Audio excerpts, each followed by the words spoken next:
আবার সেই সাংবাদিকের উপর ক্ষোভ।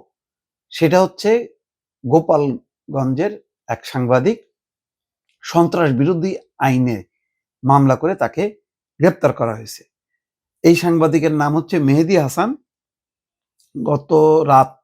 বুধবার দিবাগত রাত ৩টার দিকে উপজেলার গিমাডাঙ্গা পৌর এলাকার বাসা থেকে তাকে গ্রেপ্তার করা হয়।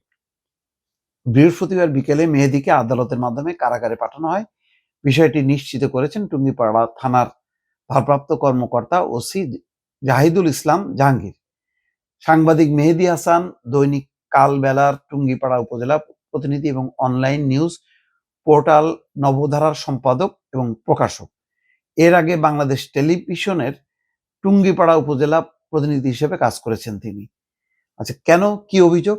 অভিযোগটা হলো গত 17 ফেব্রুয়ারি সন্ধ্যায় উপজেলার ডুমুরিয়া ইউনিয়নের পাকুড়তিয়া বাজারে কার্যক্রম নিষিদ্ধ আওয়ামী লীগ এবং নিষিদ্ধ সংগঠন ছাত্রলীগের নেতৃত্বে মশাল মিছিল বের হয়।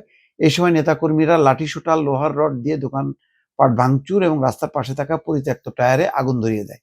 এই ঘটনায় মেহেদী হাসানের সংশ্লিষ্টতা পাওয়ায় তাকে গ্রেপ্তার করা হয়েছে। বৃহস্পতিবার বিকেলে আদালতের মাধ্যমে কারাগারে পাঠানো হয়। এটা কেমন কথা হলো?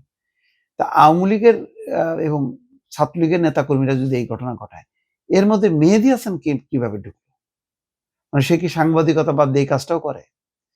এটা আমার মনে হয় যে আরেকটু যাচাই বাছাই করে বিষয়টা বোঝার দরকার ছিল। যদিও আমি ফুললি একেবারে না, যে এভাবে বলতে পারি না যে মেহেদী হাসান একদম মানে কি বলে নিরপেক্ষ পেশাদার সাংবাদিক, কারণ পেশার 12টা বাজায় গেছে। আমাদের কেন্দ্রীয় পর্যায়ে ঢাকার সাংবাদিকরা যেইভাবে দলবাজ হয়েছে, তাতে উপজেলা পর্যায়ে কি অবস্থা আমি জানি না।